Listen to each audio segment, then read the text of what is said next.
So, hello everybody, good morning. Thank you for having me in Krakow. I've been chasing the sun recently. I left the UK and it was raining, of course. Went to Germany, it was sunny, started raining there, and then I came here. So my job is just to keep chasing the sun, I think, these days. So yeah, thanks for staying around. I know this is the last day. Fortunately, I'm the only talk about AI today. Yay! So you don't have to listen to too much about AI. A bit of an introduction about myself. So my name is Jamie Coleman. I used to work at IBM, started on mainframes originally, coding in assembler, things like that, all good fun. Then I moved to WebSphere, so I worked on WebSphere Application Server, OpenLiberty, OpenJ9, and then I moved to Sonatype about a year and a half ago to talk about security in the open source space. You will notice I'm not doing a demo, but I'm going to show an AI application you can hopefully utilize, all written in LangChain4j and using OpenLiberty because why not? I used to work for them. So Sonatype, who's heard of Sonatype? Hands up, anyone heard of the company Sonatype? I guarantee you if you're in the Java space, you probably use our stuff every day. All right, no, not many hands, okay. So you may know us because of Maven Central, right? We've run Maven Central for the Java community for 12 years now. That's kind of how Sonatype started. My boss, the CTO, he was one of the original Maven contributors, made some money basically going around teaching people how to use Maven, realized we should probably set up some kind of central repository, was running under his desk on the computer for a while, got a bit big, as you can imagine, and now we run on AWS. So you may see Maven Central, the look has changed a little bit, probably because the old look looked like it was built in 1992. You might recognize some of our products. You might be familiar with Repo, Nexus Repo, Lifecycle, things like that. So what are we talking about today? So we're going to be talking about the artificial intelligence revolution, which didn't start with ChatGPT, just so you all know. The current state of AI in the world today. I've actually got ChatGPT to generate me some slides on the advantages and disadvantages of AI. A, to see if it might take my job anytime soon, and B, we're going to see if there's any bias in those slides. Then we'll talk about if we should be worried as engineers with AI, some practical uses for it, how Sonatype uses AI, and then just my kind of oversight and my conclusion of where AI is going and what we should be doing with it. So the AI revolution. AI is not a new thing, everybody. It's been around a very, very long time. It's been around since, well, the concept was conceived in 1950 with Alan Turing. If you don't know who he is, he built one of the first computers in the world. I think his design was actually based, I can't remember who, but I think it was actually a Polish person that designed the first computer. But obviously back then they were very, very expensive in the 40s to build. And of course, it was World War II that forced the British government to throw lots of money at Alan Turing to build the first computer. But he came up with the Turing test in 1950. So he was already very aware in 1950 that computers, artificial intelligence was going to become quite a big thing. Then we move on to the logic theorem, which was one of the first kind of programs that came out for AI, that came out in 1955. The Elijah chatbot was one of the first ever chatbots. Again, this is not a new thing. 1966 we had this, right? Wabot was another thing that came out. IBM Deep Blue, if you don't know about that, was a sophisticated AI machine, basically created to try and beat some of the best chess players in the world. The Roomba, I have one of these. I have a husky. She sheds a lot of hair, and we've just bought another dog. Of course we have. And this thing saves me having to clean the house every day. It comes out in the morning before I wake up, cleans everything. But this was the first ever piece of home kind of hardware, home tool that had AI integrated into it, right? So that's in 2002. IBM Watson became a big thing around the 2011 mark. It's still a big thing. I know IBM sold off Watson Healthcare and a lot of other things, probably because they didn't think AI was going to be as big as it is. Probably a mistake in my opinion, but IBM Watson became a thing. Eugene Goodsman, again, another AI chatbot, essentially. And then, of course, ChatGPT, right? ChatGPT has made AI pretty accessible to everybody. So let's go back and talk about what the Turing test is, if you don't know. It was originally called The Imitation Game, like the film. If you haven't watched it, it's an amazing film. Do watch it. Essentially, it was a test to test the machine's ability to exhibit human behavior, right? And if you could essentially trick humans into believing this was a human rather than a computer, that's pretty much what the test is, okay? Then we move forward to IBM Deep Blue. IBM Deep Blue development started in 1985, so it was quite an ongoing thing. And essentially, it was built to try and take the world champion on in chess. Now, it didn't win the first time. IBM won 2 of the matches, and the world champion won 4. But IBM, being IBM, wasn't going to let that champion win, so they upgraded it, and in 1997, they challenged him again. It was 6 matches over several days. IBM won 2, the champion won 1, and there was 3 draws. So this was a really pivotal moment, in my opinion, because it was when AI was starting to get better at humans at trying to complete complex tasks, okay? Then we move forward to IBM Watson. This was pretty cool. I played around with this when I worked at IBM. It could do lots of different things, like answer questions in natural language. It was initially designed to basically go and compete on the show Jeopardy. If you haven't watched this, do watch it. It's really good. It was in 2011. And it basically took on some of the best quiz masters in the world.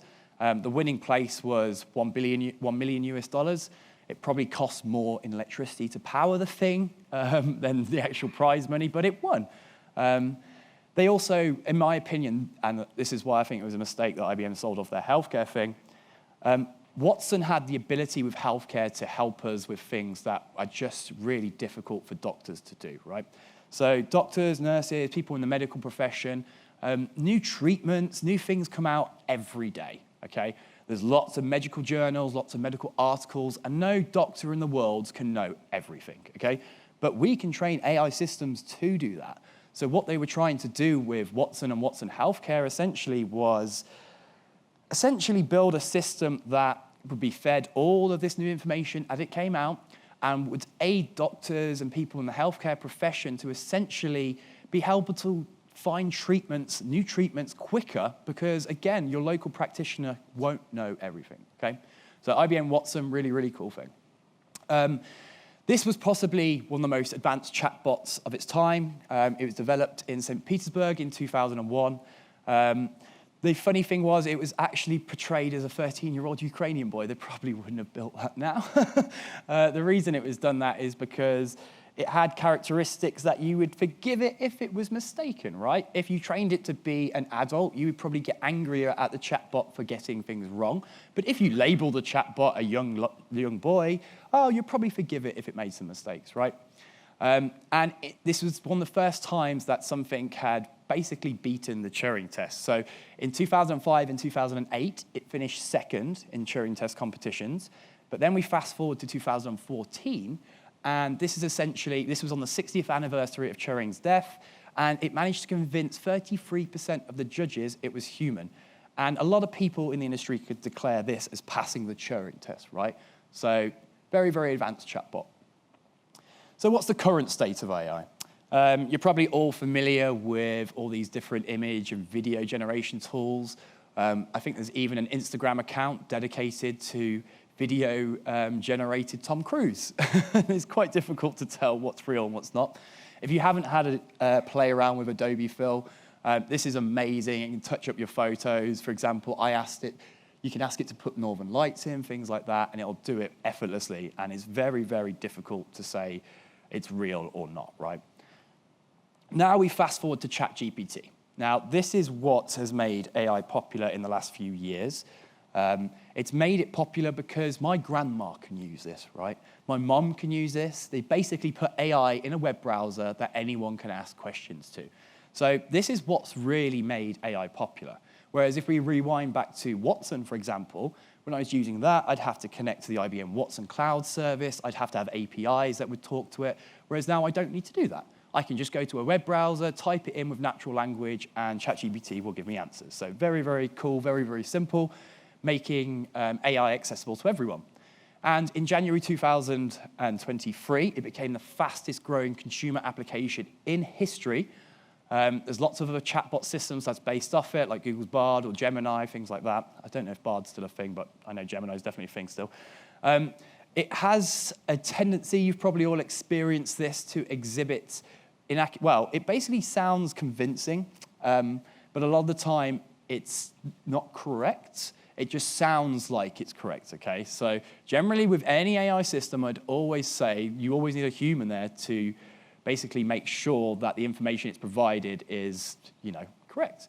But these things aren't, we have to train them. So for example, for ChatGPT, in order to train it against all the evil stuff that people like to put on the internet, they basically outsourced this to some Kenyan workers, and they were paying them less than $2 an hour.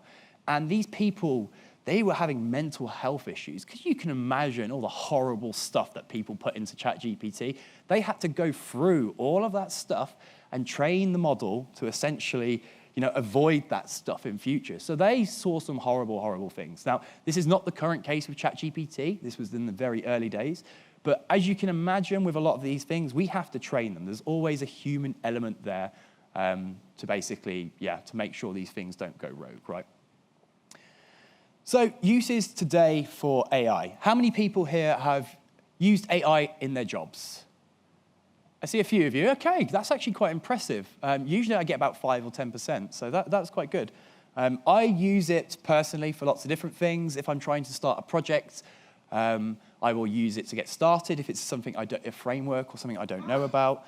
I'm not a front-end developer. I'm a back-end developer. I had to create a website the other day, and I just asked ChatGPT. I gave it some of my requirements, and it gave me a really good bare-bones front-end application to get started with. So if you hate front-end like me, these AIs are really, really good for getting started, okay? Sonatype runs something called the Software Supply Chain Report. We do it every year. We gather information from the industry, from our customers, from lots of different people. And one of the trends we're seeing over and over again is more and more people are using AI, right?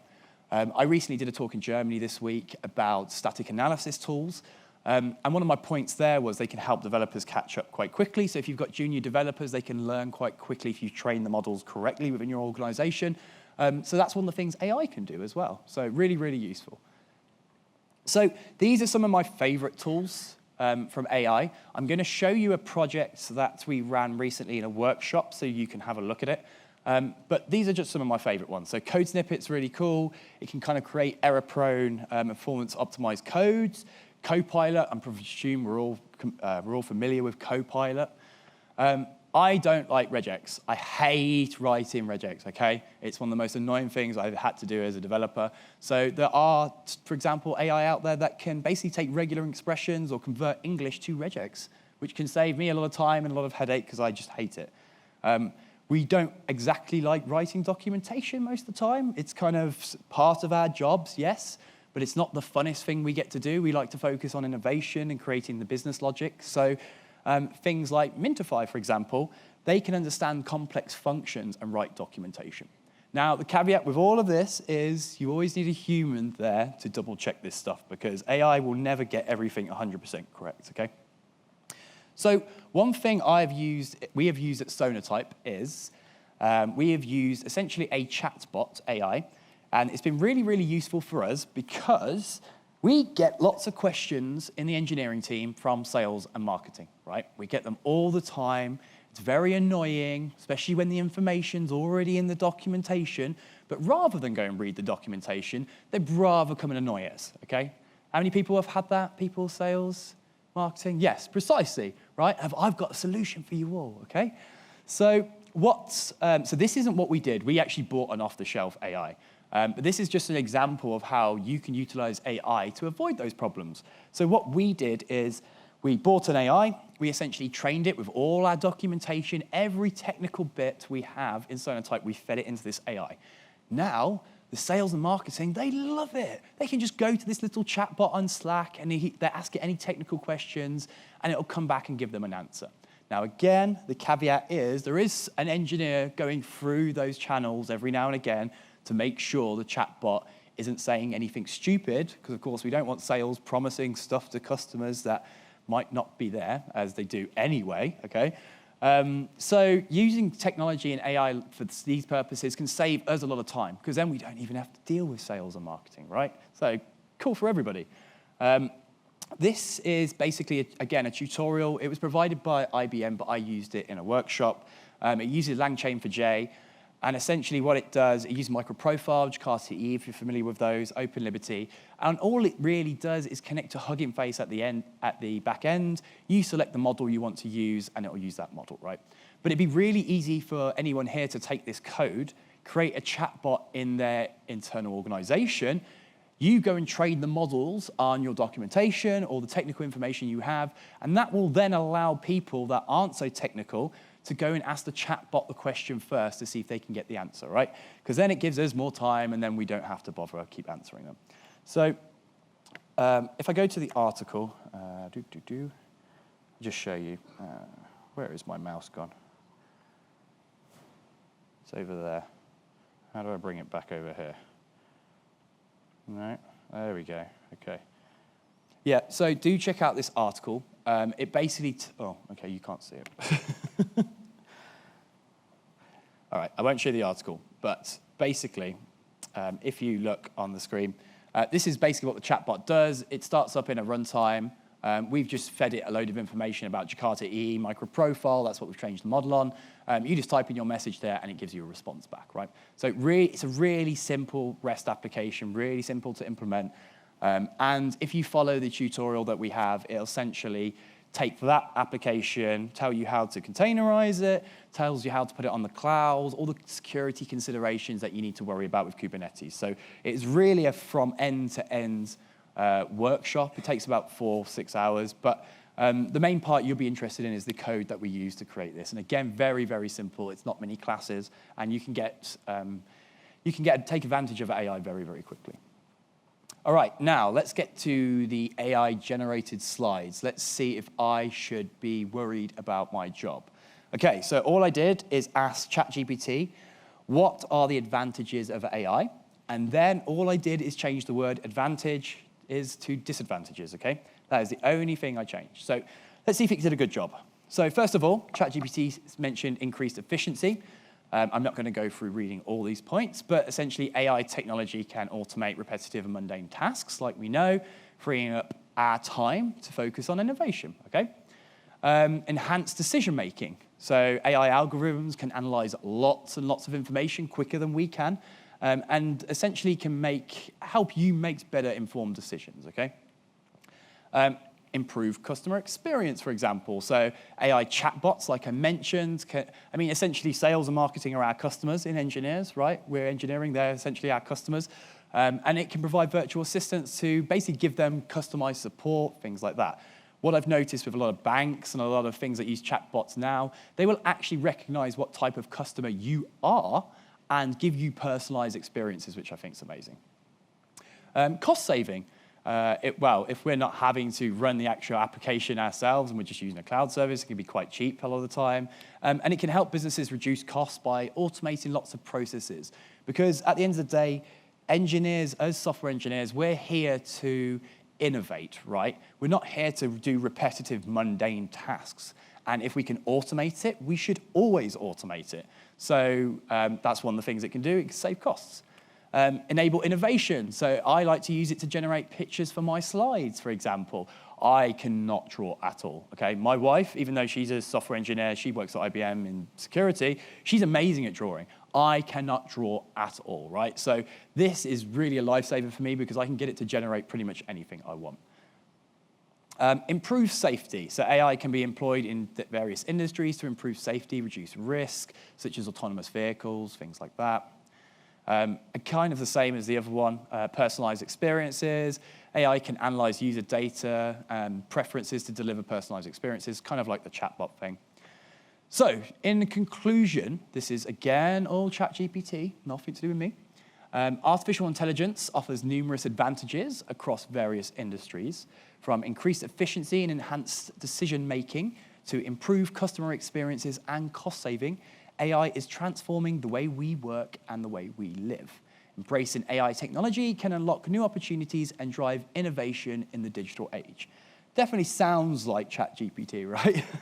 One of the things I've noticed looking at CFPs for conferences, call for papers, is I can tell very quickly if you use ChatGPT to make that, because it says the same kind of words, and these words most humans don't normally say, right? So again, it's very useful. I mean, I've used it to create CFPs, but not to the finished CFP. I've used it to create a bare bones thing and basically rewritten 50% of it, okay? And I think that's what a lot of these things can do. But that was ChatGPT's version of advantages of AI. So again, all I did here was change the word advantages to disadvantages, right? So job displacement, probably the thing we're all worried about in the tech industry. AI and automation technologies have the potential to replace human workers in various industries. I'd say that's definitely true. AI systems lack the ability to exhibit human-level judgments, intuition, and creativity. I would say that to a point, but yes, okay, we'll take that. AI systems often require vast amounts of data to operate effectively. I would agree and disagree.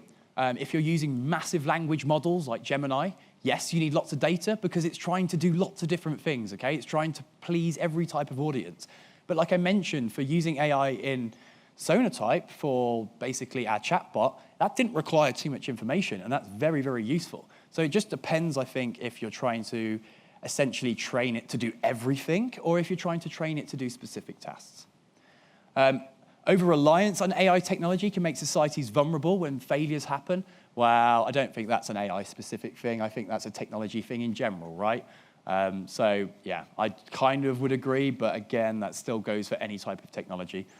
AI algorithms can perpetuate and amplify existing biases presented in the data they are trained on. So what I want you to all bear in mind is there's a bias here in the disadvantages slides, and I want you to tell me if you can figure out what it is. AI systems can not understand or emphasize with human emotions and social cues. Yes, definitely not. They don't know, for example, if we've got a serious face or a happy face when we're talking, the tone a lot of the time, they can't pick that up, okay? So they lack that emotional intelligence.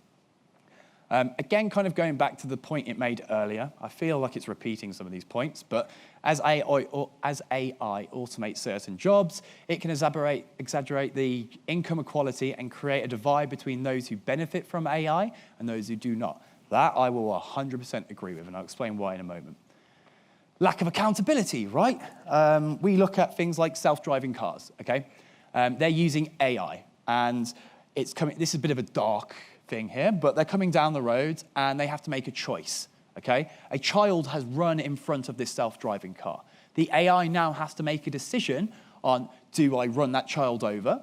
Do I go onto the oncoming traffic and possibly cause the oncoming car to crash and kill everyone there? Or do I go onto the pavement and there could be an old lady on the pavement? So AI has to make these decisions, right? But who are we holding accountable for those decisions, okay? So to conclude, this again, still ChatGPT here. While AI offers numerous benefits, it is important to be aware of the potential disadvantages.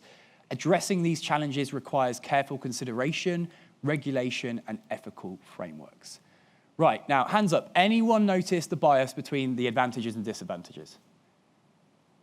Come on, one of you must have noticed. There was one major difference. It was a big difference as well. Let's go back. These are the advantages. See? And then these are the disadvantages. Anyone? Yes, thank you. Thank you, both of you. For some reason, ChatGPT, when it was talking about the disadvantages of itself, only gave me 2 points for each slide, right? But for advantages, it gave me 3. And all I did was ask it a slightly different question. I also noticed in the disadvantages, I didn't agree with some of the points, whereas in the advantages, I did. So it made better points. So even though this is a very slight bias, it is there, right? And it always happens. I find it's more biased when it's talking about AI than it is about other things. But hey, so we've got to be careful of that. So maybe I should be a little bit worried. It did quite a good job at making those slides, right? I think we're quite far away for it having a robot here standing talking to you all. But yeah, should I be worried? Maybe a little bit. Should you all be worried, okay? This is the thing you're all thinking. Is automation going to take my job? Is AI going to take my job? You should be worried, but not for that reason, okay? We're a long, long way off before this robot is standing here delivering this talk. Now, I'm not saying it's not impossible. If you look at Boston Dynamics robots, they have robots that can climb ladders, hammer nails into walls. They can even build buildings, right? The reason that won't take over a current builder at the moment is because it's not cost effective. But what we've all got to remember is our job as engineers is to automate everyone else out of a job, right? That is what we do. We automate and we automate. Every bit of software we create should be making some task or someone's life a bit easier, okay? So we're responsible for that happening everywhere, okay? But I like taking this quote, right? To replace programmers with AI, project managers need to describe accurately what they want. So I think we're safe for a while, right? I don't think we're quite there yet. But it's not so much these tools and these things that we need to be worried about. What we need to be worried about is what the bad people are doing with AI, okay? So cyber attacks are rising all over our industry massively, okay? And it's not a case of they're just doing it to earn some money. It's not a kid in a basement. A lot of the time now, they're trying to attack our national infrastructure, our power plants, our medicine creation, even our shopping supply chain, things like that, right? It's happening everywhere, and it's happening more and more and more. And they're not doing it right. So you might get access to your system, but they may not attack you then. They may wait 2 months, 3 months, 6 months. They may wait for it to be around Christmas time, for example, when we're all buying stuff online, and that's when they might take down our systems, okay? So this is getting worse and worse and worse. Now, you're using Maven Central, hurrah, Java's pretty good at this. We made some decisions at the beginning. For example, you need to own the domain, okay? So to put anything on Maven Central, I'd have to own org.apache.logging.blah, blah, blah, to put something on there. Whereas most other language ecosystem repositories do not have this safeguard, okay? We in Maven Central at Sonatype have had malware in our repository once in its existence, okay? Whereas I guarantee you, if you go to Python or the Node repositories, they are full of malware. So just to be aware, the difference between a vulnerability and malware is a vulnerability is not maliciously intended. It's a mistake in the code generally, which means there's a vulnerability, right? Malware is created maliciously. Its intent is to do bad stuff. And we have none of it in Maven Central. Because our AI and our scanners are scanning everything that goes up there, but we have a massive security research team that checks all this stuff out as well.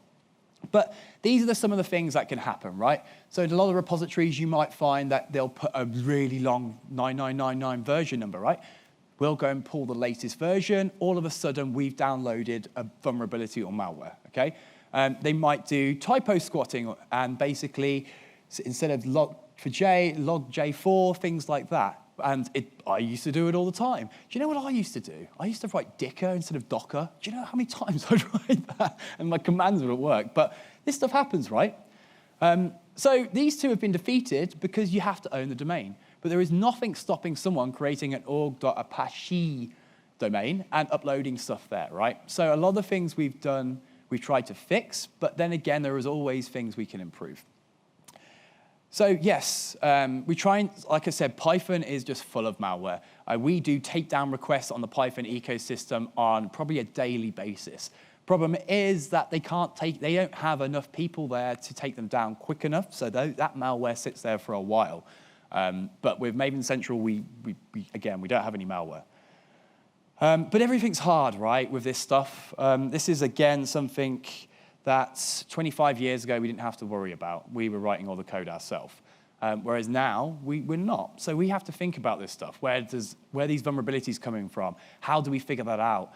Do you just stop the code being published? So there's lots of different considerations we have to think about nowadays that we didn't 10 years ago, okay? But like I said, we scan everything that goes onto Maven Central, uses AI. I'll explain a little bit later about how it works, but I guarantee there is no malware in Maven Central, which is amazing. We're also trying to give you extra insights with Maven Central. So rather than picking a dependency or a framework that you're going to integrate into your application and then later scan it for vulnerabilities, we're adding capabilities into Maven Central. Again, this is all free just for the community, to essentially allow you to look at libraries and determine if it's a good choice before you download it, right? Rather than putting it in your application and dealing with that later. Unfortunately, everybody, we're pretty slow to change, okay? We all remember Log4j, I presume, probably the worst vulnerability in Java's history, or as long as I remember. We run Maven Central, so we can see exactly who downloads Log4j, right? We can see how many people download vulnerable versions, etc. This was about 6 months after, or probably a few months actually, after Log4j, the vulnerability was announced. As you can see, we're at 51 million downloads, okay? 51 million downloads of Log4j, a vulnerable version of Log4j. That was 33% of every download of Log4j. Do you think it got worse? Of course it did. This was taken a few weeks ago. We are now at 354 million downloads of Java's most vulnerable dependency in history. Still, to this date, 33% of all Log4j downloads are vulnerable. So if there's anyone in here that's doing that, stop it, okay? Don't do that anymore.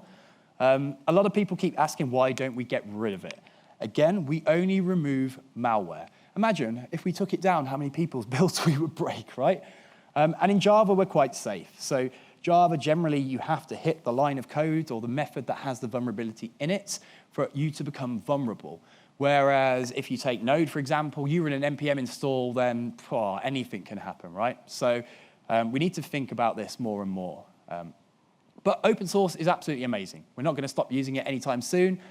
We did a study that said 90% of the applications we create is borrowed open source code. We didn't create that. Someone else created that. Imagine 25 years ago, 30 years ago, we had to write all that ourselves, right?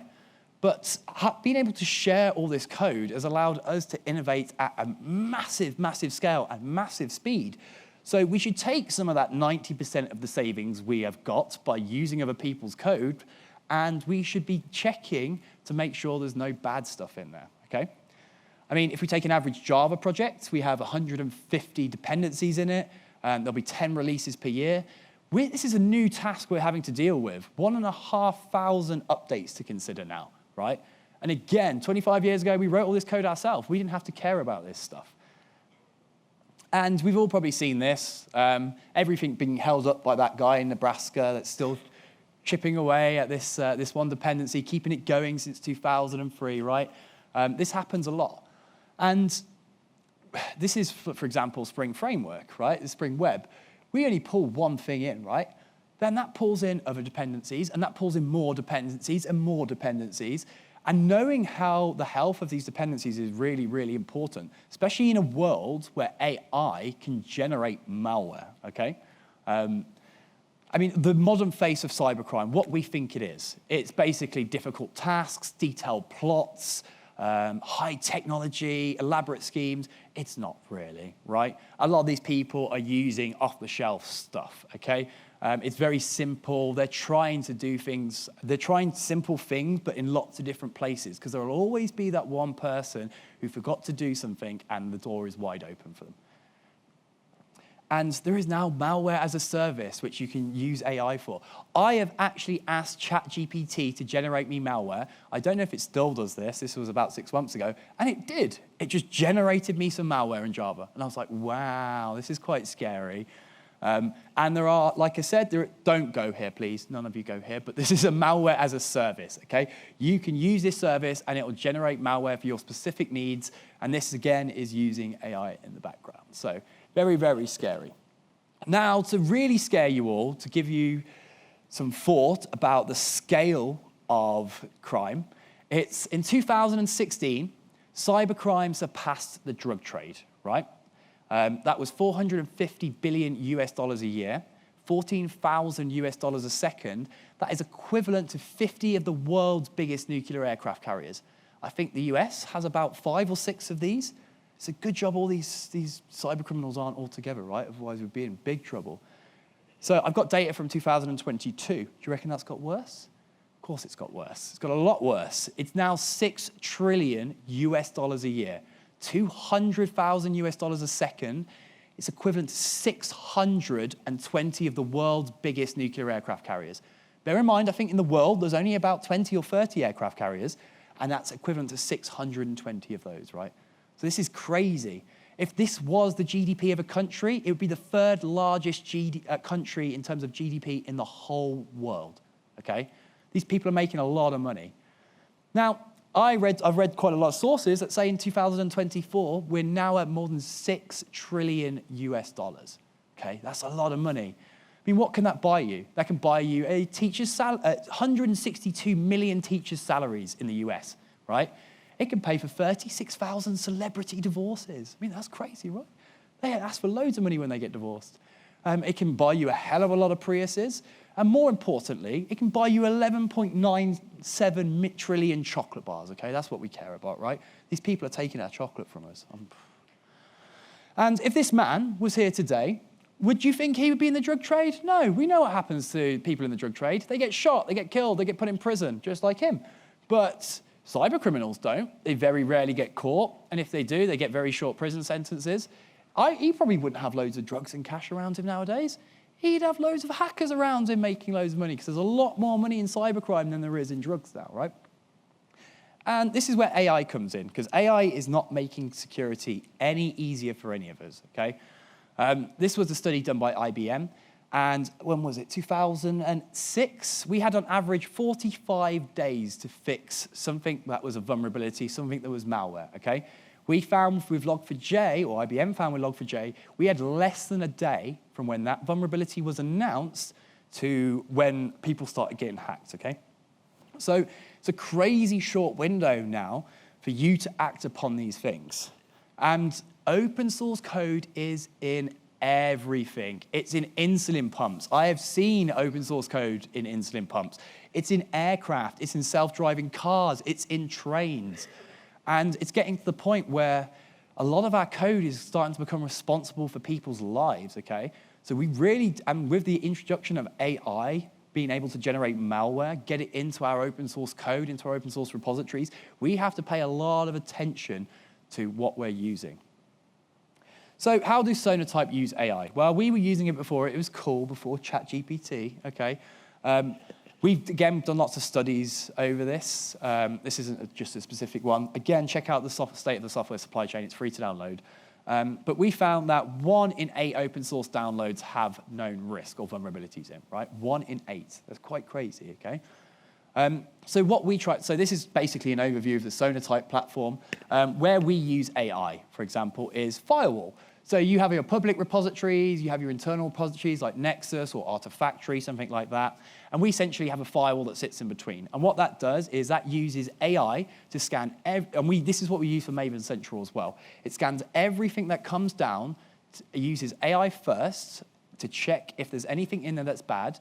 And then that goes to our security research team, who also check it. There's about 50 or 60 of them, and they know what to look for. They know if it's going off to this LDAP server, it's pulling this down, it's going off to here, running another script. They know the little route to chase what these bad guys are doing.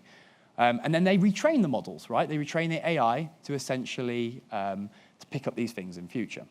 So it's really, really easy to use AI to find this stuff. And to date, we have discovered at Sonatype 350,000 new malware and vulnerabilities using our AI, and then reported that back to the community. So it's a lot of stuff. But AI can be used for good as well as bad, because the bad people are going to start using it. We might as well start using it as well. And again, we want to automate these tasks. I'm not saying buy Sonatype stuff, but there are lots of different things that can automate these boring processes. So we should be utilizing them as much as possible to stop the bad people taking advantage of this stuff.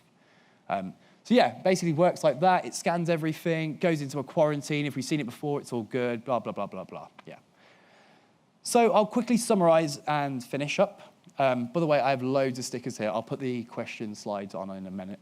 But my conclusion of AI, essentially, is AI is not going to take most of our jobs anytime soon. What I'd really like to say there is someone who can use AI very well might take your job, okay? So if you're not using it, I guarantee you the rest of the industry that does take advantage of this technology will get better and better, and they might take your job, okay? It's not a new thing. AI has been around for a very, very long time. It's really got popular lately because of how easy it is to use. You can AI can make us really, really productive. Again, if you're not using it, then again, you're missing out on being more productive. It can be used for evil stuff, as I've noted, but it can also be used for good things. I've got loads of free stickers down here. Feel free to come and get them. Don't worry about that QR code. If you want to check out any of the stuff I've been talking about today, you can find all that information in these links on here. I'll leave that open for a second. My slides are available on some GitHub website I made. Again, I'm not a front-end developer. My wife is a full-stack developer, and she looked at my website and went, "What have you done here? This is awful." So I told her I'd help her with a blog, and she'd fix my website, okay? But yeah, more cool stuff there. And again, if you want to find my slides and any of the other slides I've got, just go here. But please don't judge my website. Again, I use ChatGPT to make most of it, and then I try to fix all the rest of the stuff. But my wife will fix it at some point. With that, I will end here. Thank you very much for listening to my talk. I hope you enjoyed it, and I hope you enjoy the rest of the conference. Thank you. All right, let me find the Q&A. All right, cool. So, first of all, what I can indeed. I'll have to just close my slide. There we go. Okay. What is it an AI who created the initial slides with the agenda? The numbering was a bit interesting. That was ChatGPT 3.5. So hopefully that answers that question. How can we be sure of the AI result based on the input data? You can't. You really, and this is my worry with AI. We're going to get to the point where AI is training on its own data, which is getting scary. This is why I would say if you're using AI in anything, always have a human there to verify. Yes, it's annoying, and yes, that kind of defeats the point what a lot of this stuff does, but humans are better at picking up stuff. And the more you do it, the better you are at figuring out if it's wrong. Like I said, I do a lot of call for paper stuff for different conferences, and I can figure out instantly now that AI has created the abstract that's been submitted, okay? So generally, I'd think get used to constantly training your brain to look out for the wrong stuff and just always verify anything, okay? AI is a great tool to get started. It's a great tool to give you the fundamentals of certain things, but I wouldn't rely on AI to write a whole application for me. I find it very useful for giving you starting points and things like that. So hopefully that kind of answers your question. There isn't really a good way to verify it. There is a lot of tools coming out now which are trying to do just that. But again, a lot of those are AI tools, right? They're all trained on other AI stuff. So my advice there is just don't rely solely on the AI. Always have a human there to verify anything. Do you have your own second brain and personal AI assistant? If so, which one? That's okay. I do not, but what I did, I didn't put it on here actually. One of the coolest tools I found for use of AI was for Zoom calls. I was using an AI thing to take notes for Zoom calls, and wow, it was amazing. To the point, if we would start talking about cars or something random, it knew that was nothing to do with my job, and it would not even include it in the notes. It summarized it all perfectly, and I was pretending for a good month that I was being a really good employee and writing all these notes. I was getting kudos from everyone in the department, and then my trial ran out. And then they all figured out because I wasn't creating notes anymore. So I don't have like a second brain personal assistant. Again, ChatGPT 4, and they've just released a new one, I think, a few days ago. Funny enough, the day before Google's event. Your move, Google. But I generally use ChatGPT for lots of random things. But yeah, there are lots of cool tools that can help you with things. But again, one of the most useful ones I used for quite a while was the Zoom stuff. The reason I didn't show it here is because there's no free thing. And yeah, I'm just trying to show you open source stuff. So basically, the best way to assure job security in future years to become is to become a cybersecurity with AI sidekick. Like I mentioned, if you want to secure your job, and going back to the point, our job is to automate the world out of a job, right? I mean, we'll all be way dead before then, but we'll be the last people on Earth working, right? We will. Software engineers will be the last people on this planet still working, okay? We will have automated everyone else out of a job. We're now at the point where robots can build houses, okay? So it's not going to happen in our lifetime, but if you want to secure and make sure your job is secure, become a pro at using AI. That way you can guarantee AI is not going to take your job unless you're doing a really boring, mundane, repetitive task, in which case I'd say change job anyway, okay? But my advice there is use AI, become a pro at it, and it will make sure your job security is there, okay? What is your suggestion for developers for future while AI capable can do everything we do? Again, it can't do everything we do. It lacks a lot of things humans do. I don't think in our lifetime it will get to that point. It will get to the point where it can write maybe a lot of the code. It can automate a lot of the things, but kind of similar to the question before is, as long as you are really good at it and you're a pro at it, you'll improve yourself, you'll improve your organization's performance, and basically guarantee that you keep a job, okay? It's going to be a long, long time before AI takes all our jobs. It will take a lot more jobs that aren't engineering jobs first, in my opinion. Like some of the art stuff. Have you heard AI create some of this music lately? It's pretty amazing. So I wouldn't worry about our jobs because, again, we're going to be the last people on this planet still working. Again, we'll all be dead before then, but yeah, I wouldn't worry too much about it. And with that, I'm out of questions. So thank you very much and enjoy the rest of the conference.